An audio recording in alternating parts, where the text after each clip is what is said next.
Hello everyone, I am Tessellating Hexagons, and yesterday was the final Super Saturday of 2017, and it was the superest of Super Saturdays. We had no less than 6 song reveals, 7 or possibly 8 if you count the UK revamp, and maybe the France revamp. I forget exactly when that was. Now, in order for me to not be overwhelmed with the sheer work of doing all these reviews, I'm breaking it up, so I'm doing 3 reviews today, 3 tomorrow, and then 3 or 4 on Tuesday as well, because I've had more song reveals since then.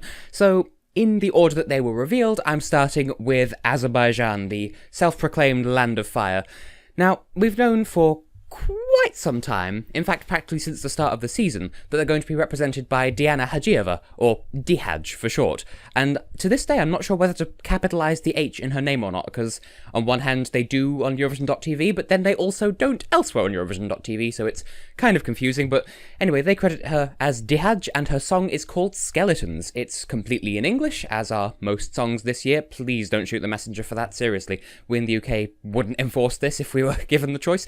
And it's written by Isa Melikov and Sandra Bjurman, who I believe also wrote Running Scared in 2011. They may have written other Azerbaijani songs since then, that's the only one that I know they were also involved with. So, first impressions. Well, the only thing that I knew to expect from this song going into it was that people were saying that she was trying to be a low-rent copy of Sia. And I thought that was going to be an accurate summary, bearing in mind her photo shoot on Eurovision.tv. It looks very, very trying to be Sia-ish. But upon hearing the song, no, I'd give her credit where it's due. Her song is enough of its own style that I won't mark her down for being too similar to other artists of note. I wouldn't say it's that much of an attempt to copy anyone, really. It's just, if she's been influenced, but I don't think it's a direct rip-off of anyone in particular. On first listening, I couldn't understand much of what she said, to be perfectly honest, but I still properly got into it. I wasn't expecting to like this song so much, and perhaps I should be more cautious. After all, the Land of Fire has burnt me in the past. But I'm entirely more on board with the song than I was anticipating, and I don't know how to feel about that. So how about we take a look at how the song works then? Maybe everything will start to fall into place. Right. Between the style of music and the music video and Diana's personal aesthetic, it's clear that this song, as a whole, has a really specific identity in mind, and every facet of the song and its artist work together really nicely to maintain that. In not so many words, it's an overall cohesive package in terms of visuals, sound, and presentation, and that lends it the feeling of being composed with care and consideration, rather than just being a 10-a-penny composition with no specific artist in mind. It's not what I call a mystery meat song. It wasn't written for no one and taken by someone. It was written with Diana's aesthetic in mind, and I respect that. It's Diana's song, and she owns it. And something that really adds to that, by the way, is the execution of the refrain. It's a little bit different. I love how it's a conversation of sorts between her and the backing singers. She has the lead lines of the refrain, and the backing singers sing something completely different.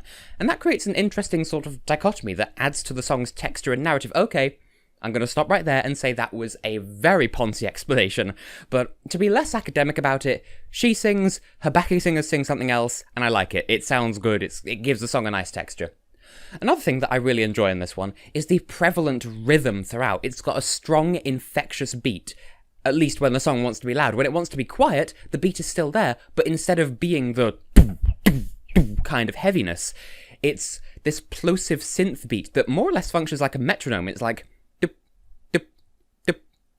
like that. Like, it's counting the rhythm out just the same, and so I get the impression that rhythm is kind of a big deal with a song. But I think it really pays off, whether it's meant to be there or not. Of course, the rhythm is meant to be there. Whether it's meant to be highlighted or not, it pays off to great effect. I think it makes the song really easy to get into and enjoy. And, well, I do intend to mention the lyrics again in just a moment in the next section of this review, but I will say there are some properly clever lines in there.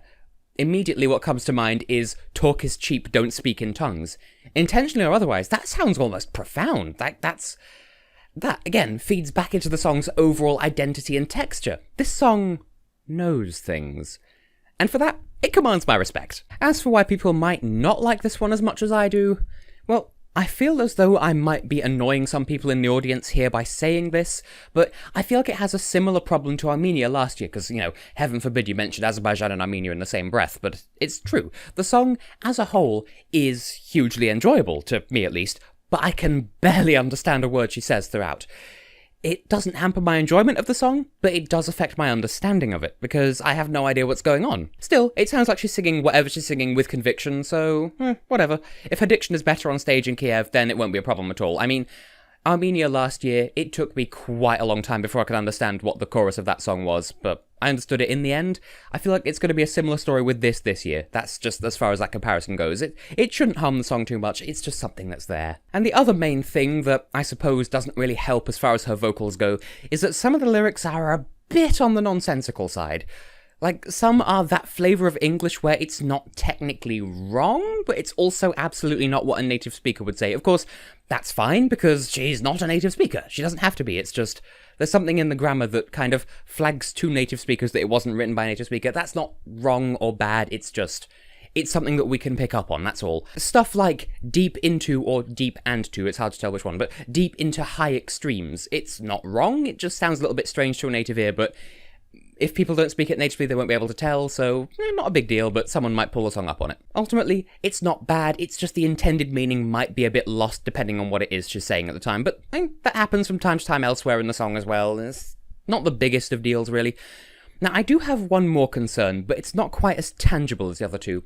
I worry that this might be a prime candidate for the Barbara Dex Award this year, perhaps if only because Germany tried a loosely similar aesthetic last year.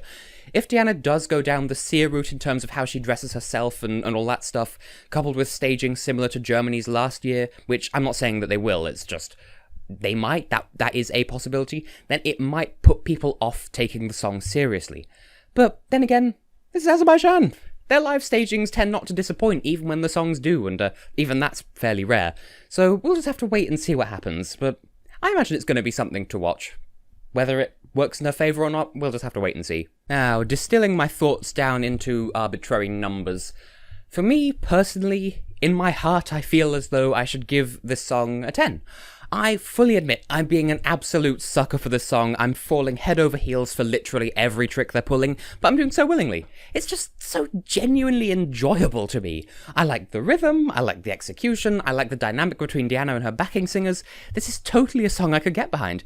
In fact, it's in semi-final 1. I could foresee myself actually voting for this when the time comes, if all goes well. Although, her live performance must be in top condition. Last year, Azerbaijan was my 5th place in my top 43, but when I heard her perform live, it was so off-putting that I started wanting her not to qualify. Still, she polished it up well enough for the final. It was still kind of but it was better than the semi-finals, but that's all in the past. If Diana doesn't screw it up in the first place, then all will be well here.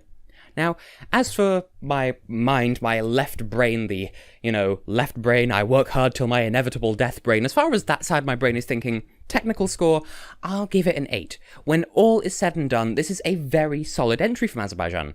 Then again, could we expect anything less from them? My only hang-ups are her diction, coupled with the lyrics being a bit questionable in some places.